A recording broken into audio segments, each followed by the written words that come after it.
Le premier samedi du mois de juin, le quartier des Mouilles était en fête. Dans ce quartier, on trouvait qu'il n'y avait pas grand-chose qui se passait. Il y avait beaucoup d'immeubles et on s'était dit qu'il aurait été bien de créer une fête de quartier pour que justement les gens descendent dans la rue et puis s'approprient le square. L'association Mixité, en collaboration avec la Villa Tacchini, le terrain d'aventure et le MS des Mouilles, a organisé les festivités. On a commencé d'abord par une bourse aux jouets et puis petit à petit est venue la mode des vides-greniers. Donc on a commencé à faire un vide-grenier et ça permet justement d'animer le quartier, de faire participer aussi par exemple la Villa Tacchini, le terrain d'aventure. Et cette année, c'est la première fois, on fait participer l'EMS des Mouilles où l'EMS tient un stand de pâtisserie. Sous un soleil de plomb, le square Claire-Martin a été animé dès 10h du matin par son vide-grenier et sa bourse aux jouets. L'après-midi, des activités pour les enfants ont été organisées par les animateurs du terrain d'aventure. On était déjà venu l'année passée, on avait fait des activités autour du jonglage.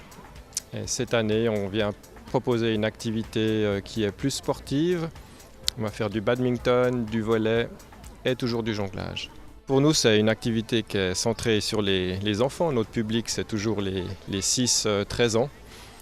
Alors c'est l'occasion de rencontrer peut-être de nouveaux enfants qui ne nous connaissent pas encore. Mais disons que c'est ouvert à tous. Je sais que l'année dernière, il y a beaucoup d'ados qui étaient venus faire un peu de jonglage, diabolo. Cette année, tout le monde est bienvenu.